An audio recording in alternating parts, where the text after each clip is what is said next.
अस्सलाम वालेकुम जी, मैं इस वक्त मौजूद हाँ यजमान ट्रैक्टर से। मेरे नाल मौजूद ने यजमान ट्रैक्टर के ओनर अजमल जताला साहब। इस वक्त मार्केट एक खबर बड़ी चल रही है कि ट्रैक्टर के रेट कम हो रहे हैं और किसी होर को परेशानी होवे ना होवे, ट्रैक्टर शोरूम मालकान को बहुत ज़्यादा परेशानी है। और पूछांगे अजमल जताला साहब को कि रेट वाकई कम हो रहे हैं, ये किनियां अफवाहां ने तो इन्हां अफवाहां नाल इस वक्त मार्केट से की असरात पै रहे हैं।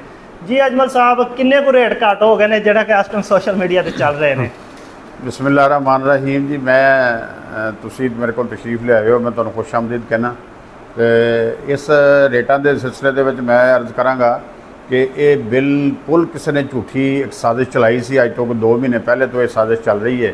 ये बिल्कुल अफवाह है जिहदा कोई वजूद कोई नहीं। इस जड़ी एक उन्होंने फर्जी बना के जड़ी इहदे ते पाई सी सोशल मीडिया ते, उसकी बाकायदा अलगाजी ट्रैक्टर ने भी तरदीद की, मिलत ट्रैक्टर ने भी तरदीद की। उन्होंने बाकायदा लैटर भी जारी होए कि ऐसी कोई खबर नहीं है। बल्कि तुहानू पता ही है कि IMF ने साडे मुल्क दे कोई भी बेल आउट पैकेज देने तो इनकारी कर दिता है। जून दे विच मजीद टैक्स लग रहे हैं क्योंकि साडा मुल्क ने हुण अपने पैरों ते खलोना है तो उन्होंने मजीद टैक्स लाने की मजबूरी है गौरमेंट की। उन्होंने जून दे विच मजीद हर शय महंगी होएगी। साडा ट्रैक्टर की हर चीज़ बाहरों आती है, लोहा बाहरों आता है, रबड़ बाहरों आता है, बैटरी बाहरों आती है, ये जिहड़ा एलूमीनीयम पैंदा है, हर चीज़ां आउंदियां ने, हर चीज़ बाहरों आती है। और वो डॉलर का रेट हुण भी तुसीं देखो कल 310 रुपए नूं क्रॉस कर गया। तो कभी ये मुमकिन ही नहीं कि ट्रैक्टर का रेट कम होवे या कार का रेट कम होवे। ये किवें बिला वजह साडे कुछ जिहड़े यूट्यूब वाले भरा ने उन्होंने अपनी रेटिंग वधाउण वास्ते, अपने पैसे कमाउण वास्ते लोगों को बेवकूफ़ बनाया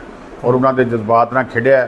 और कोई ऐसी गल नहीं है, बिल्कुल ना ऐसा कोई इम्कान है। बल्कि जिम्मेदार भरावां नूं मैं मशवरा देवांगा कि हुण इस मंदे दे सीज़न विच, क्योंकि कणक का सीज़न खत्म हो गया है, मकई का सीज़न अज तो 15 दिन बाद फिर शुरू हो रहा है। यह दिन बड़े मंदे दे दिन ने, इन्हां दे विच उन्हां नूं चाहीदा है कि ट्रैक्टर अपना खरीद कर लैण, क्योंकि इन्हां दिनां जिहड़ा कंपनी का अपना बुकिंग रेट है उस तो भी ट्रैक्टर घट मिलता पिया। मैं तुहानूं मिसाल देना कि 480 जिहड़ा उहदा हुण इस वेले कंपनी का बुकिंग रेट है 20,20,000, जबकि असी मौके पर दे रहे हैं 19.5 लाख रुपए का। गाजी का बुकिंग रेट कंपनी जगह तुसीं जाओ DG खां तो उत्थे 23.5 लाख है, लेकिन असी हुण इत्थे मौके पर 22.5 का दे रहे हैं। 640 का कंपनी का रेट है 30,82,000, असी मौके पर 29 लाख का दे रहे हैं। वजह की कि साडा पिछली बुकिंग सी।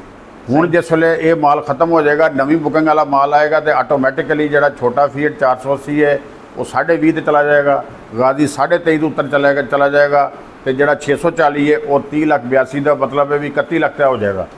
तो इस वास्ते ये मौका है कि इस मौके तो फायदा चुकन जिम्मेदार भरा जिहदे कोल गुंजाइश है या जिन्हें खरीदना है तो वो फिर बिल्कुल वक्त ज़ाया ना करे, वो इस मौके तो फायदा चुके तो ट्रैक्टर ले लवे।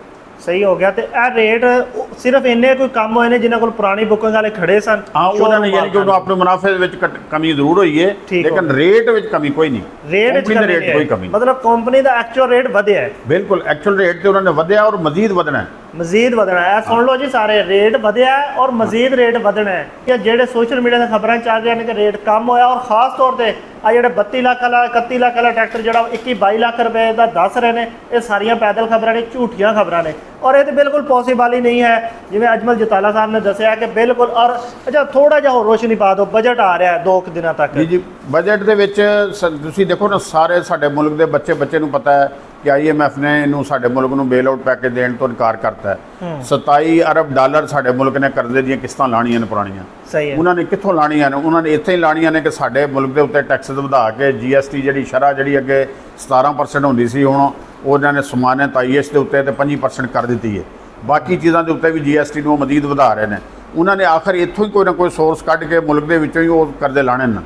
अगर कर्जे नहीं लाणगे मुल्क डिफाल्ट हो जाएगा, सारी दुनिया साडे मुल्क नाल लैण देण बंद कर देगी, जिहड़ा कि मुमकिन नहीं है, जिन्होंने असीं अफोर्ड नहीं कर सकते। इस वास्ते जिन्हें अगर साडे मुल्क ने अपने पैरों पर खलोना है तो इनू सानू तैयार होना चाहिए, मजीद कुर्बानियां देने लई, मजीद टैक्सेस नूं पे करने वास्ते सानू मैंटली तौर पर तैयार होना चाहिए। सही है। तो ये बिल्कुल क्लीयर कट खबर है जी, गल है जी कि बिल्कुल रेट कम नहीं होया। अगर किसी भाई ने लैना है तो हुण वो अगले मजीद रेट आने तो पहले, बजट आने तो पहले लै लवे, बेफिक्र हो के लै जाए, बिल्कुल रेट नहीं कम हो रहा। दूसरा अजमल साहब तुसीं रेट छोटे फीट का भी दस दिता, गाजी का भी दस दिता, 640 का रेट दस दो। 640 का मैं दसिया नहीं जी, 30,82,000 कंपनी का बुकिंग रेट है, असीं अज मौके पर 29 लाख का दे रहे हैं। ਇਸੇ ਤਰ੍ਹਾਂ ਹੀ ਦਬੰਗ ਦਾ ਰੇਟ ਜਿਹੜਾ 85 ਹਾਰਸ ਪਾਵਰ ਹੈ ਉਹਦਾ ਕੰਪਨੀ ਦਾ ਰੇਟ ਹੈ 31,78,000। ਠੀਕ ਹੈ। ਅਸੀਂ ਮੌਕੇ ਤੇ 31 ਲੱਖ ਦਾ ਦੇ ਰਹੇ ਹਾਂ। ਠੀਕ ਹੈ ਜੀ, ਜਿੰਨੇ ਵੀ ਭਾਈ ਸਾਨੂੰ ਦੇਖ ਰਹੇ ਨੇ ਬਹਾਵਲਪੁਰ ਜਜ਼ਮਾਨ ਮੁਸਾਫਰ ਖਾਨੇ ਲੋਧਰਾ ਦੇ ਕਰੀਬ ਇਹ ਬਹਾਵਲਪੁਰ ਜ਼ਖੀਰਾ ਮੋੜ ਦੇ ਉੱਤੇ ਸ਼ੋਰੂਮ ਹੈ ਜਜ਼ਮਾਨ ਸ਼ੋਰੂਮ। ਉੱਥੋਂ ਆ ਕੇ ਤੁਸੀਂ ਟਰੈਕਟਰ ਖਰੀਦ ਸਕਦੇ ਹੋ। ਇਨਸ਼ਾਅੱਲਾ दूसरी मार्केट ਦੀ ਨਿਸਬਤ ਤੁਹਾਨੂੰ मुनासिब रेट में ट्रैक्टर मिलेगा। बड़ी मेहरबानी जनाब, जी मेहरबानी। वीडियो रिकॉर्ड करवाई और जितने भी भाई हकीकी सच्चियां खबरों वास्ते साडे चैनल जरूर सबसक्राइब करो। फेसबुक ते देख रहे हो वीडियो शेयर लाजमी कर दिया जी। इजाज़त दिओ जी, मिलांगे अगली वीडियो च इंशाअल्लाह। जो बजट आएगा दोबारा आवांगे इत्थे, बजट तो बाद देखेंगे रेट किन्ने वधे घटे ने और घटण ते खैर फिर ओही गल कि कोई इम्कान ही नहीं है, कोई chances किन्ने नहीं। वधे ने उन्हां दोबारा वीडियो बनावांगे। इजाज़त दिओ, अल्लाह हाफिज़। अल्लाह।